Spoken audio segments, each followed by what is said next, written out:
Okay guys, so now I'm gonna show you how to make my foolproof recipe of garlic mash. So the potatoes have been cooking for a while, nice and soft. Okay, so I have a hack. When you're doing mashed potato, you wanna cook your potatoes with cold water. The colder the water, the better, because then it softens quicker, okay?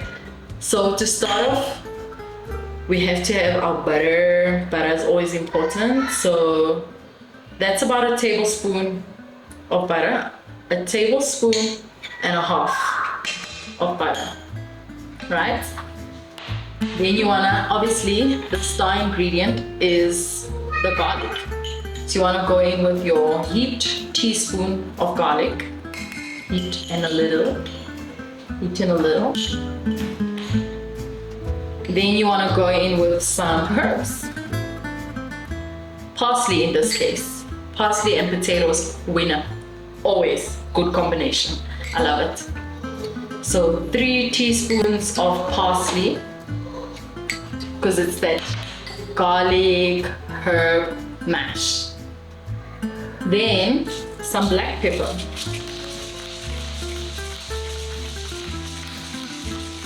A whole lot of black pepper.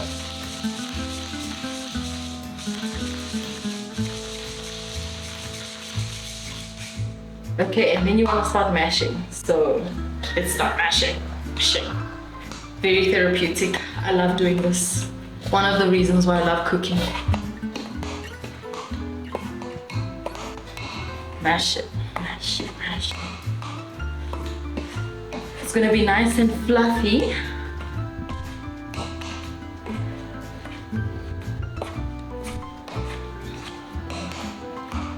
It's already nice and soft. I'm loving it.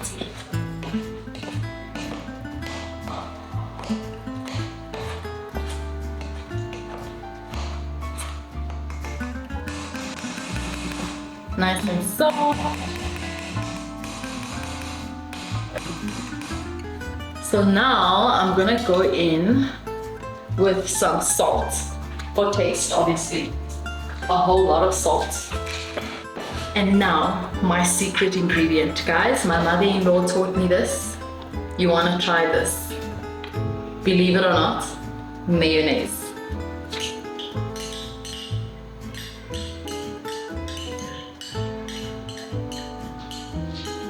The mayonnaise helps to give it that extra creamy, extra tangy, but also helps to make it fluffy. Can you see? Look at that consistency. Nice and creamy, right? It's the mayonnaise.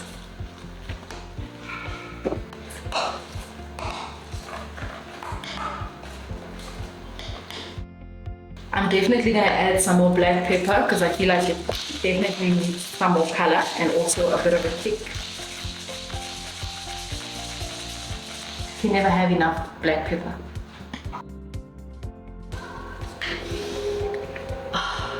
The garlic is coming through strong. I love it.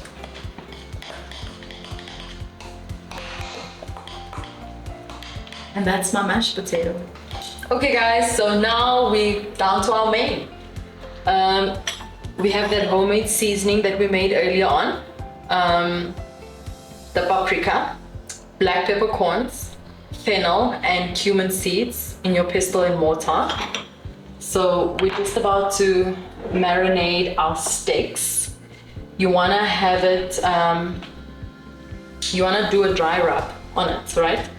So that's why I'm not doing any other soft ingredients with it. I'm just doing the dry ingredients. So to start off, we're gonna add some salt. Salt on both sides. So we're just doing the one side for now. Then we wanna add some pepper, black pepper. Some seasoning, enough seasoning obviously. Then I'm gonna go in with some Italian herbs. Can't go wrong with these.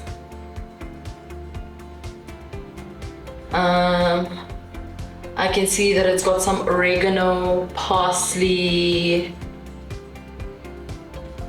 some coriander, dried coriander, and then of course our homemade spice. And then the other side, this is getting really Valentine's-y, fillet steaks. So the secret here, guys, since we're doing a budget, is not to buy the steaks already cut. You want to buy the full fillet and then you cut them into portions. So that's where the budget part comes in.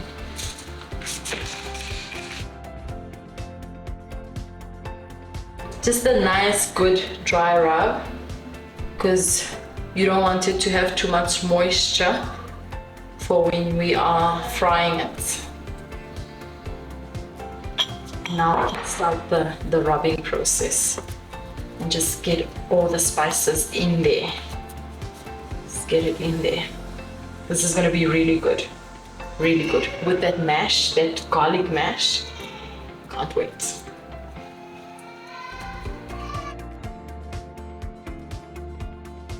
Okay guys, I'm so excited. We're about to do the steaks now, finally.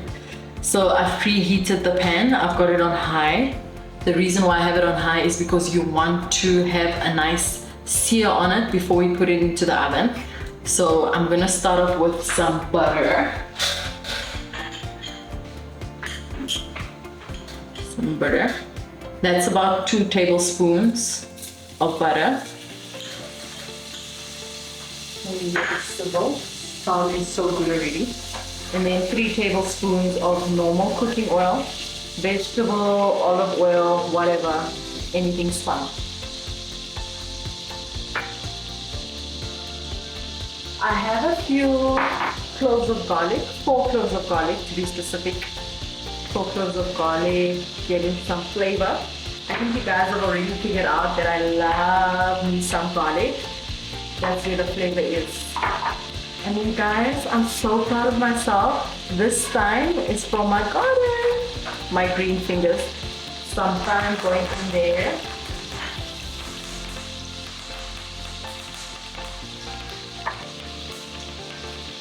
A few sprigs of thyme.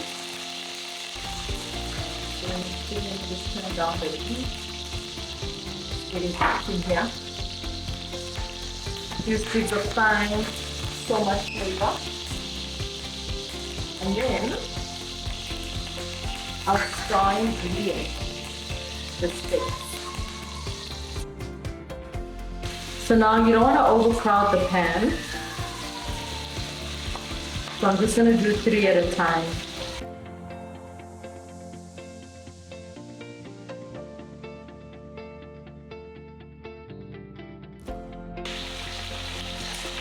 Look at that, nice and brown.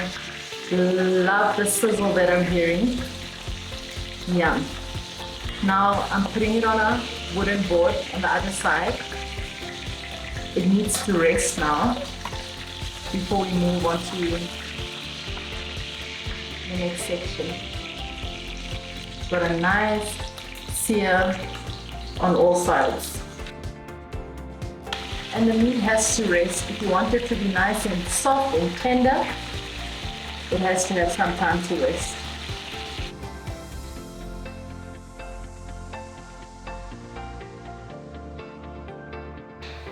Okay guys, I'm so proud of my steaks. Look at that.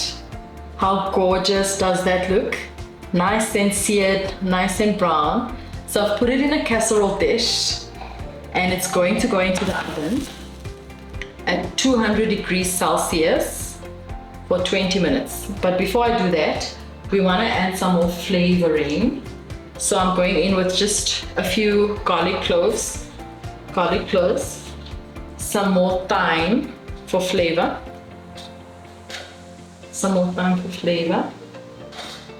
just popping it on the top, just a few sprigs of thyme,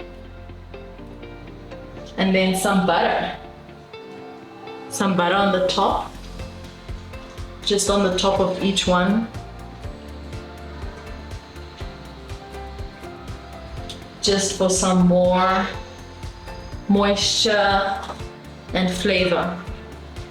This is unsalted butter, by the way.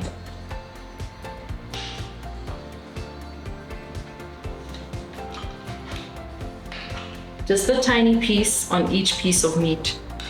And it's going into the oven now. Remember, 200 degrees Celsius for 20 minutes.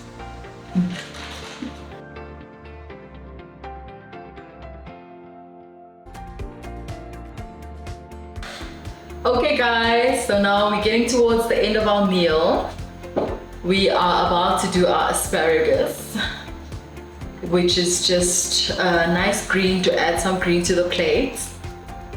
So you want to get it from a farmer's market or from like your local food lovers market, because then it's fresh, it's fresher, and it's also more affordable. So to start off with it, we're gonna add some butter. Get the butter in there.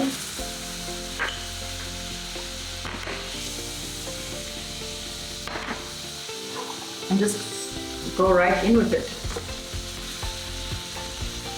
One more.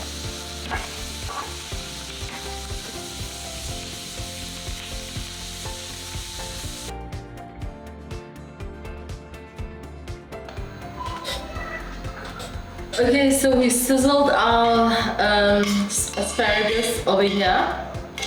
Now I want to end up with our mushrooms. So the mushrooms is just a nice garnish for the steaks, and I'm going to use shimeji mushrooms. How gorgeous are those? Gorgeous, right? So to start with that, I need some more butter, about 2 tablespoons.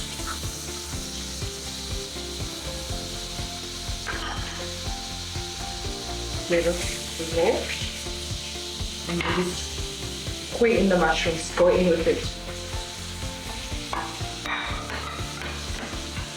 Mushrooms are naturally very high in moisture already, so it doesn't need much moisture. So the butter is more than enough.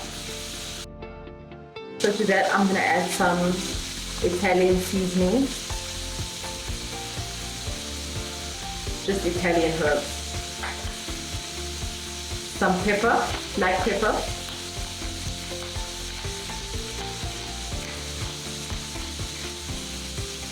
and some salt.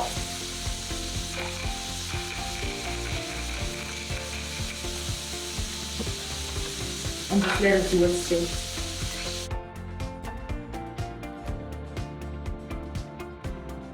Okay, these are nice and brown. Okay, so that's it for the mushrooms. Next up is the jus for the sauce for the steak.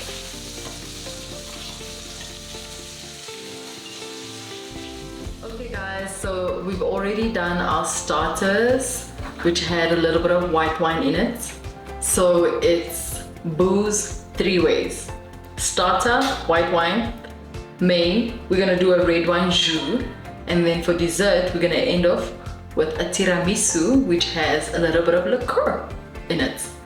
So let's jump straight into the red wine jus. So again, and I love butter, and butter is good. 2 tablespoons of butter, a little bit of flour for the sauce,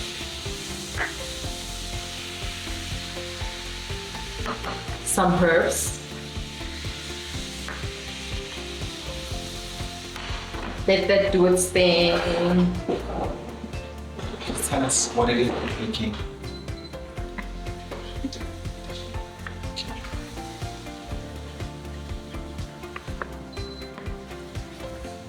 So just let it sizzle, come together nicely. Remember, it's the red wine jus. So over here, I have some balsamic vinegar. Can you see that? Balsamic vinegar with some soy sauce, Worcestershire sauce, and some chutney. This is my recipe for my red wine jus. So I'm just gonna add 3 teaspoons of that. 1, 2, and 3.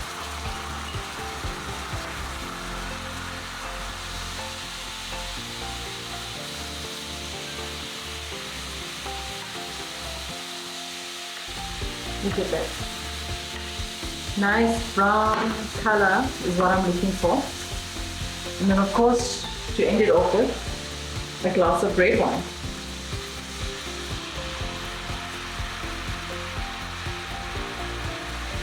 Now because there's already so much flavoring and so much salt in the soy sauce, Worcestershire sauce, and the balsamic vinegar, I'm just adding the red wine and not adding any sauce to that or any more seasoning to that rather. Now you just want to let that reduce. Guys, look how nice that has reduced. Finally my sauce is done. Let's plate. Let's get a good portion on your plates. For the bottom.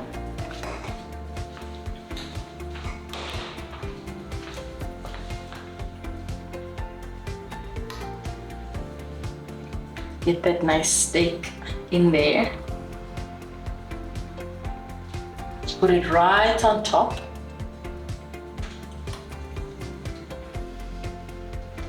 How yummy does that look already, right?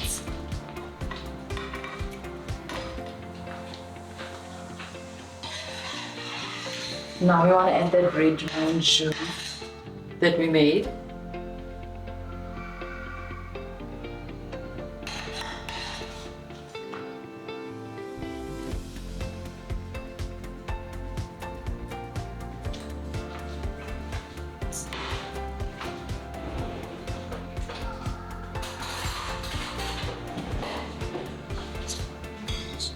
No, With some asparagus on the side.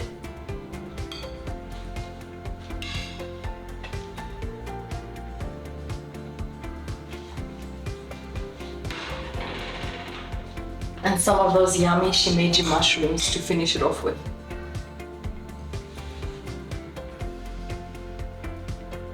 How good does that look? Alright. I'm excited for Valentine's Day on a budget. It's looking so good.